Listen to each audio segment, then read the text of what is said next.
We can save that for, thank you so much, for those who aren't able to join us tonight, and they can view it later, which means you can also view it later if you missed anything from this presentation. You'll just notice that you may be asked to accept that the meeting is being recorded. We understand if you aren't comfortable. However, the meeting will remove you if you aren't comfortable with being recorded. That's a feature controlled by Zoom, not us, but it is a consent thing, which is important. I'll just note that only the presentation is being recorded tonight, not the discussion, so you can feel comfortable and safe noting that your feedback will be anonymized and provided as comments to us through discussion rather than being broadcasted publicly. So you can feel comfortable to share your opinions and feedback this evening. I'm going to keep us moving with a bit of a code of conduct.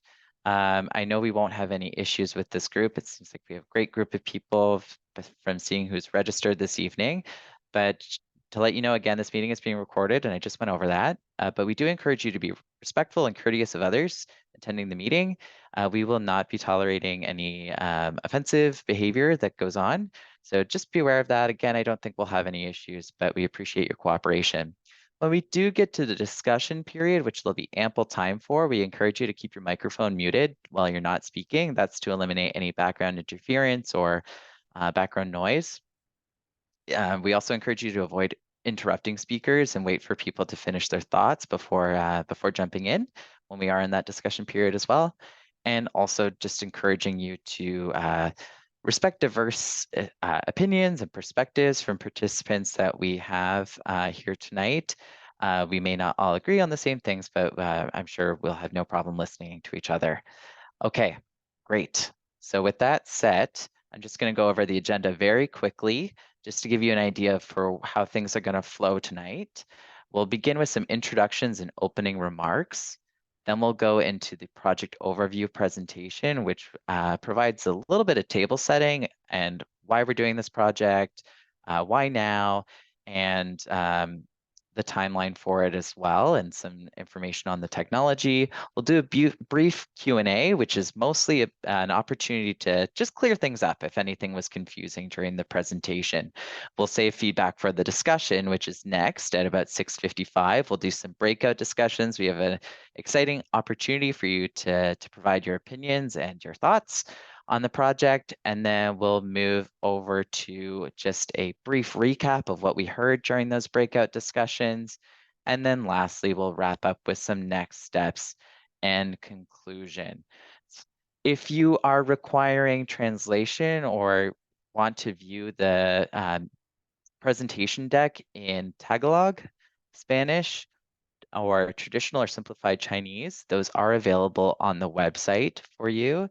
And I'll just ask if one of my colleagues could kindly broadcast the link to the website in the chat so that members of the audience can access that.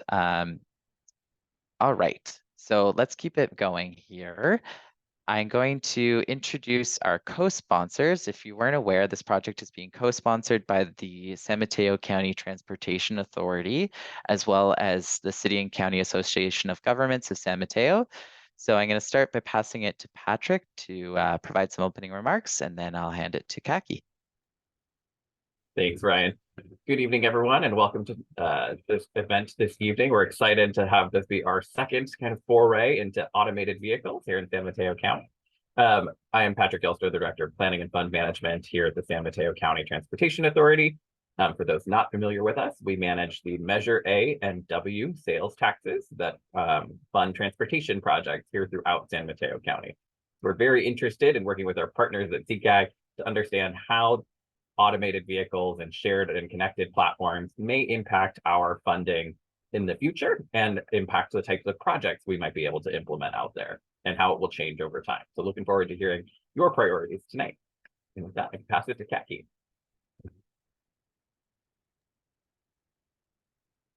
Thank you so much, Patrick, and good evening, everyone. I'm super excited to have you with us tonight at the IVI Plan Virtual Workshop. I'm Kaki Chung, Deputy Director for CCAG, the City and County Association of Governments of San Mateo County. We're the county's congestion management agency that works on common issues that affect quality of life for our residents and visitors. And our agency provides a forum for all San Mateo County and all of the 20 cities in the county. I just want to note that, tonight really marks a crucial step in our journey towards establishing an autonomous vehicle framework for our community's future mobility. And it's really exciting to have you with us, giving your insight. And I guess on a side note, it's that as we gather to discuss the plan, I want to note that we are just simply setting the stage right now, and there's no definitive answer in terms of deployment just yet. But this plan really represents our commitment to laying a foundation for safe, efficient, and innovative transportation options that will be coming our way. So looking forward to hearing all your thoughts tonight, and thank you so much for joining us again. Great. Thank you so much, Patrick and Kaki. We appreciate those opening remarks and setting the stage for us. As promised, we do have a presentation for you to help set the table. And with that, I'm going to pass it to my colleague, Ben, who will run through this. Take it over, Ben. Thanks, Ryan. Again, my name is Ben McKeever. Good evening, everybody. I'm the project manager with WSP, and I'm happy to be with you this evening to talk about our strategic plan. First off, I'd like to provide a little background information on the genesis of this project and basically explain where this idea came from. Back in November of 2021, SMCTA and Samtrans jointly hosted a virtual workshop titled Towards an Autonomous Future in San Mateo County. At this workshop, participants discussed AV topics that were applicable to San Mateo County agencies that focused on safety, stakeholder engagement, policy, vulnerable populations, and implementation of AVs. There were three main next steps that were identified and prioritized by the workshop participants. You can see the second one here is actually to develop a San Mateo Countywide AV strategic plan. And that's exactly what this project is. So we're following through on that initial workshop and steps that was recommended. That's why we're doing this, or main reason why we're doing this. Other next steps were to organize an AV task force or working group. And that's going to be one of the recommendations out of the AV strategic plan. We've already started doing that. The folks on this call today are the initial, draftees of this AV task force from CCAG and SMCTA. And we'll be adding other members from Samtrans and other agencies as needed. Another next step was to plan and fund AV pilots. And that's actually going to be a fun part of the workshop today. During our breakout sessions, we have 4 potential pilot ideas that were sort of came up during that workshop and through conversations in the interim. And we're going to allow you all an opportunity to weigh in on those ideas and help prioritize them. Next slide, please. Other direction. Thanks. So one may add, why do we need to do an AV strategic plan at all? Well, one reason is that we want to identify the current policy and regulatory frameworks for AVs. As many know, there's a lot of deployment already going on throughout the country and even just in our own backyard in the city of San Francisco. If any of you are following the news with Cruise and Waymo, robotaxi pilots, there's a lot of good and bad that's coming from that. It's exciting, but there's also growing pains. So part of this is to reach out and establish lines of communication with other sister agencies and partner agencies, as well as some of the AV companies themselves, and start developing that framework for AV deployment here in the county in the future. We also want to develop a cohesive strategy for AV pilots and programs. As I mentioned, we're going to discuss a few possible pilots during our breakout session, but it's going to be important for our public agencies to be prepared for automated vehicles when they do come and when they are being deployed, so that there's a good framework and a strategy in place for making sure they're deployed in a safe manner, an equitable manner, and an efficient manner. And we also want to strategically position the county for competing for federal funds and other funding opportunities, regional, statewide, et cetera, and economic opportunities. There's a lot of money, for instance, in the federal highway, the recent infrastructure bill related to advanced technologies, things called smart grants, attain grants, et cetera, without getting into the weeds. We want to have some good concepts and ideas ready to go. So when the funding opportunities come, we're able to successfully win those funds and be able to do some exciting projects in the county. We also want to basically prepare our agencies, as I mentioned before, for future automated vehicle deployment, and also the public in the county. We want you guys to be aware of what's coming and have a say in how these AVs are deployed. Next slide, please. So this is a project timeline. We're doing the project in 3 phases. This is kind of the scope as well. We've already completed the existing conditions phase over the summer, where we identified AV programs at the local, state, and federal level, and we had some one-on-one discussions and other partner discussions that I'll talk about in just a second. We are now in phase 2, where we're developing the strategies. We're developing a framework for the pilot programs, projects, and activities. So we'll be coming up with an action plan of specific ideas and recommendations for the county to take into consideration to help prepare for AV deployment. That's why we're doing this today. We're going to help you guys are going to help us sort of formulate some of these ideas. And then the final stretch, the final phase 3, is the strategic plan, where we're going to basically document all of this in a report. And that'll be done in early 2024. I think we conclude. Next slide, please. So a little background on the technology, just talk a little about the terminology as well. You may have heard of automated vehicles, connected vehicles, sometimes connected and automated vehicles.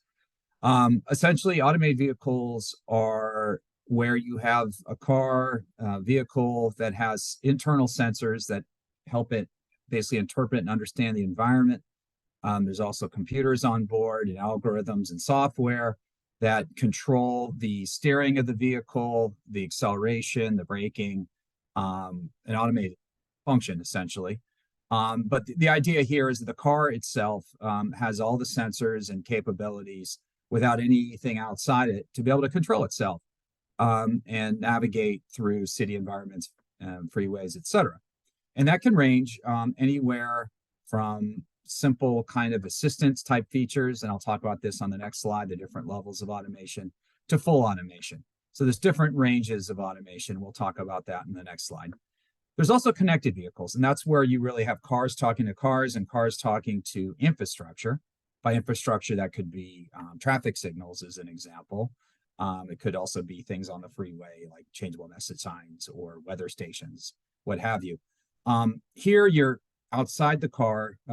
It's not, the car itself isn't self-contained. It's actually having to communicate with other vehicles and infrastructure. And it provides another layer of a sensor, essentially, more information for that vehicle. Now, connected vehicles aren't always automated. A lot of times, these are just warnings provided to drivers, based on some of the information they're receiving from infrastructure or other vehicles. And then you have connected and automated vehicles, which really kind of brings together the best of both worlds. You have the automation, but you also have the connectivity. So an example here could be, you could have a traffic signal telling the car, sending out a wireless message to a vehicle that's able to receive that message when the light's going to turn red. And then that car, knowing when the light's going to turn red, it knows how fast it's going, it knows where it is and where the traffic signal is. It could determine, hey, I need to slow down or stop, and then the car can automatically stop to avoid running a red light and causing a potential, hazardous condition. So that's the best of both worlds, connected and automated vehicles. And that's what we're hoping to have in the future in the county. Next slide. So levels of automation. Society of Automotive Engineers, SAE, about 5 or 10 years ago, came up with the standard, really, of 6 different levels of automation from 0 to 5. And from the left, you can see there's no automation, which is basically nothing. The driver does everything. And then you have full automation, where the computer and the what we call the automated driving system in the vehicle controls the vehicle steering, braking, all of the driving tasks, all of the time. And then you have levels in between. So like levels 1 and 2, driver assistance and partial automation. These are often grouped together as ADAS or advanced driver assistance systems. These are on the market today. Can be things like adaptive cruise control, automated braking, self-parking where the car parks for itself. Here, the driver's basically keeps his hands on the wheel, but he's getting assistance, maybe lane keep assistance, that kind of thing. So they're like safety systems. It's just assisting the driver. Then you get into level 3 and 4, and you get into more the in-between, where maybe there's more, the car is driving itself, but in level 3, you need a person in the vehicle to take over if something goes wrong, perhaps in a work zone or something like that, that the system doesn't understand what's happening. So you really need the driver kind of attentive and ready to take over. Level 4, you can have a driverless vehicle. This could be like what's happening in San Francisco with the robo-taxis. There's no one in the vehicle, but it only really operates in a certain, what we call operational design domain, or certain geography, or maybe certain weather conditions. Maybe it doesn't work in rainy or snowy conditions. So it's not automated all the time, just in some areas, some of the time. And I see a hand raised, but I'm gonna defer the question to the end of the presentation. We're gonna have a short, so hold that thought, please. We'll have a short opportunity for questions and answers. Next slide. I don't want to get too hung up on the technology here. And then we also have applications. So how are automated vehicles used in the real world? And these are, we'll have one example of each of these actually in our breakout groups when we're talking about pilots. But you can have automated vehicles in personal vehicles, which is very much like, today you go to the dealership and you buy a car or you lease a vehicle.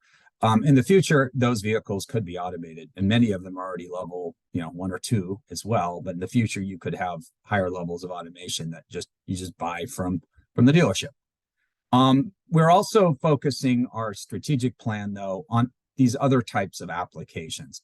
Ride-hailing vehicles, much of this is what you see going on in San Francisco, like robo-taxis, where you have like Uber Lyft type business model, but they're automated, perhaps. And there can also be AV shuttles, which are like the vehicle you see here, where the vehicle actually doesn't need necessarily to be designed like a vehicle today. It doesn't need a steering wheel. It doesn't need a brake and pedal because it's automated. It's being driven by the computer. So that you can design these slightly differently and hold more passengers and take them from point A to point B. So that's the ride-hailing vehicles, and we're going to talk a little about that during the breakouts. Transit on buses, we also have opportunities to automate, do different levels of automation on, say, the Samtrans buses. You can add safety systems, precision docking, all sorts of different we could use to apply to our buses to make them more efficient and safer. And then finally, freight. What we'll be talking about on the freight area is mostly local freight delivery. A lot of focus has been on long-haul freight, like across the country. You've probably seen stories about automated trucks moving freight, on I-10 corridor through Texas, Arizona, etc. For the purposes of this project, we're going to focus on just the county level types of applications. So here we're going to talk about things like automatic delivery robots, where you have smaller vehicles that can operate perhaps on a sidewalk, deliver food, things like pizzas, stuff like that. So that'll be fun. We'll get to talk about that during the breakout as well. Next slide, please. Okay, so just talking about what the research we've done so far, we've reviewed the county transportation plans. We've conducted one-on-one interviews with some of the cities and agencies.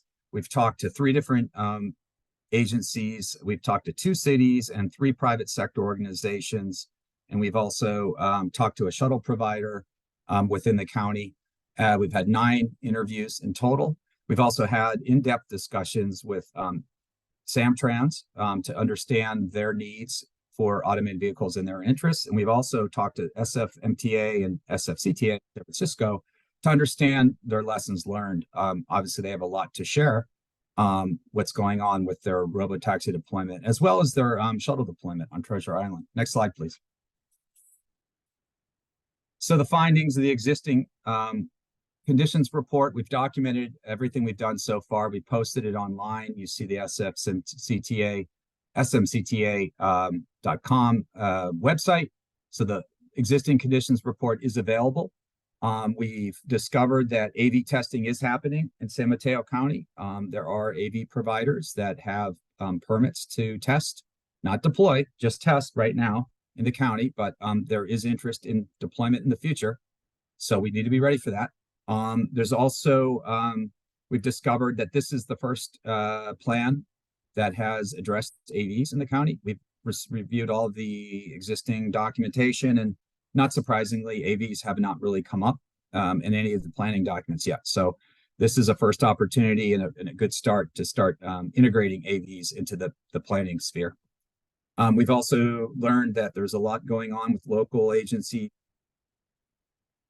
policy and program front, and there's a lot for San Mateo to learn. So we're documenting that, and then we're focusing future consideration on looking at AV pilots that can address specific needs and allow the opportunity for local stakeholders to learn more. So we're going to discuss these pilots as part of our breakout. Next slide, please.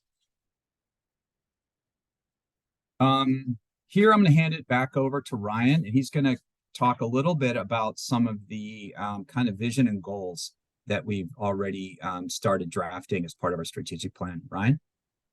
Great. Thanks, Ben. So just to give you a sense of what we've been working on today, and comes from some of those lessons that we've learned from the research that we've done through existing plans, but also through conversations we've had with sister agencies and cities in the county. I will note that before I get into sort of the nuts and bolts of what we've put together so far in terms of a vision statement, some goals and directions towards strategies, that these are draft.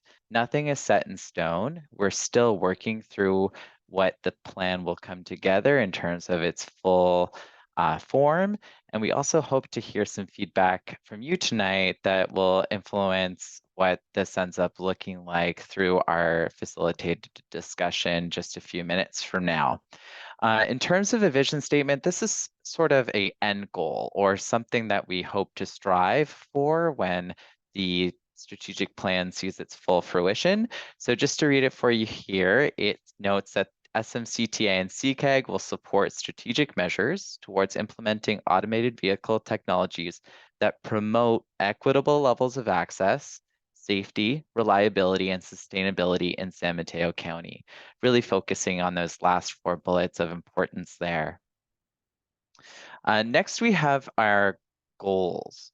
So goals are the next level down from a vision statement, which are more or less the operationalization of different objectives that we might have in order to achieve that vision statement outcome that I mentioned.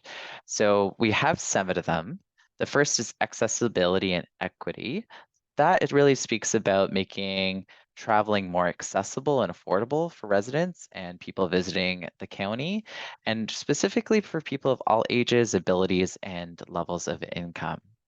Next, we have engagement. This is about conducting outreach with both communities and the private sector to increase awareness of the technologies that are available and assess what community priorities are when actually considering any form of implementation.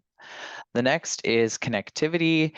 This is really, as our co-sponsors spoke about just at the top of the meeting, about improving regional transportation connections, specifically connecting people to transportation centers and community destinations, but also reducing traffic congestion and vehicle miles traveled in relation to state goals there. Next, we have safety, which is about enhancing safety for all road users and support local agencies in meeting Vision Zero targets.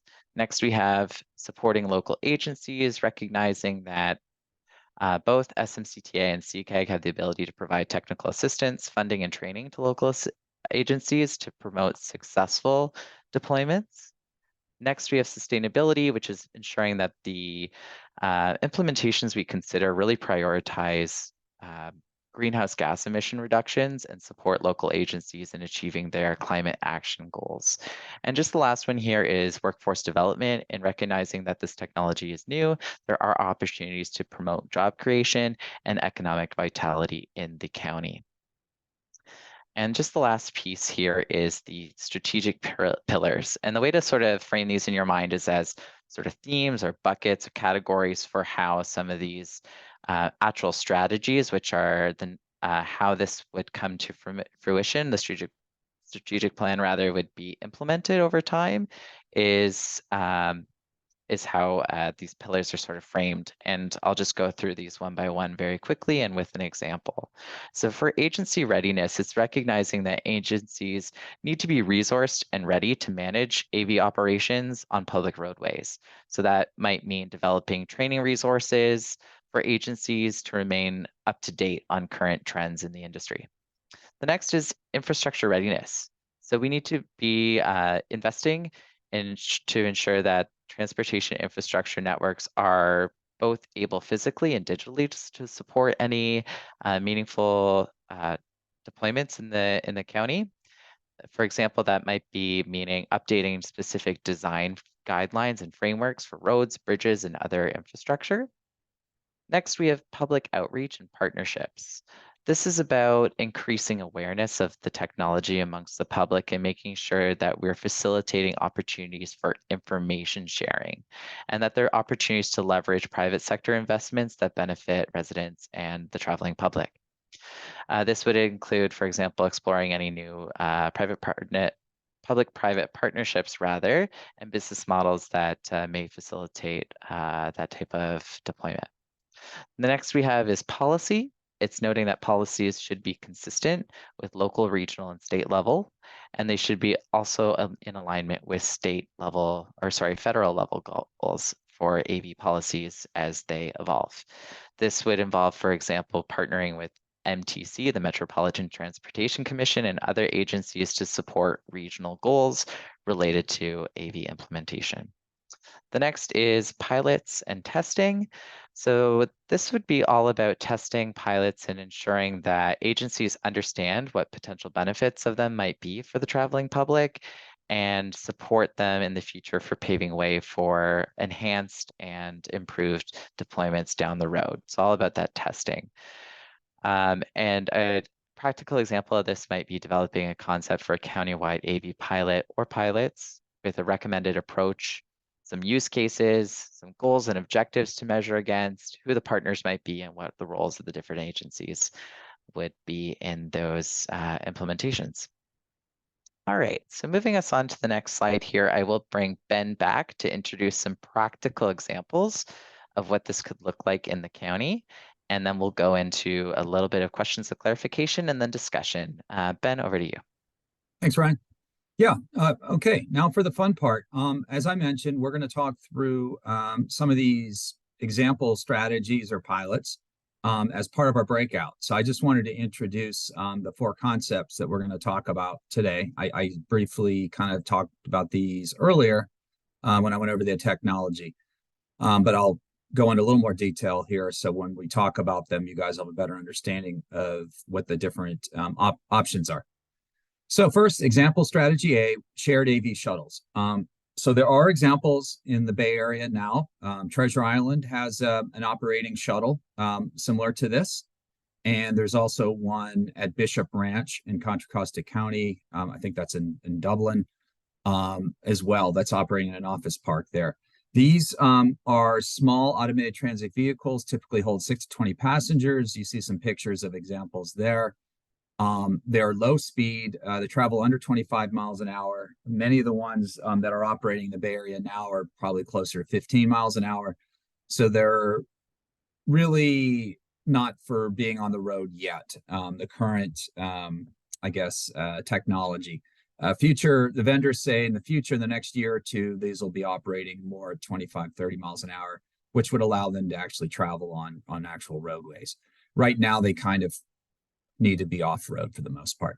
They're typically operated by a private partner, so an agency like SMCTA,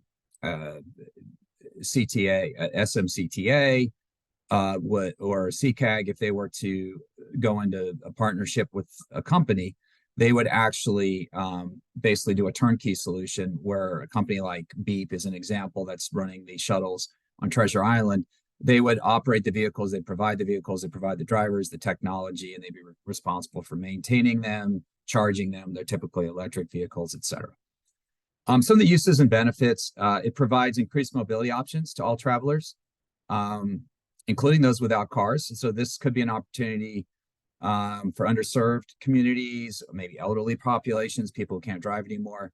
It provides a mobility alternative and a solution. And a lot of times these are used in sort of first mile, last mile type services, getting people maybe from their homes to a major transit center like a Caltrain station, a BART station, etc. Let's see, some of the benefits can reduce single occupancy driving and increase transit usage. So by providing that first mile, last mile, it can actually beef up maybe like a BART or a Caltrain or a ferry usage, ridership, by just getting people out of their cars and allowing them to get that first or last mile. And then as far as where they're operating, campuses typically sort of off-road, universities, office parks, planned communities. Again, these are low speed, so they're generally not traveling on busy roads. I see some things going on in the chat, but I'm going to just keep moving. Next slide, please.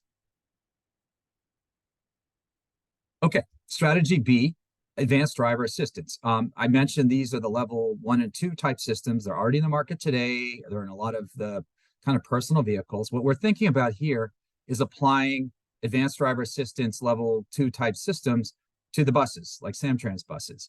It could be precision docking, could be automatic braking, blind spot monitoring, just better camera visibility of pedestrians and bicyclists, better lane keeping. Really what we're talking about is increasing or taking the workload off the driver and making their job easier and safer. We want to increase safety here. And driver awareness. So this is that's one of the benefits, as well as reducing collisions. Next slide, please.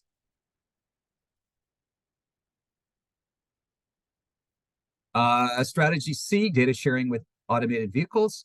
Here, this could be done with any type of vehicle. It could be a personal passenger vehicle, it could be with buses or shuttles.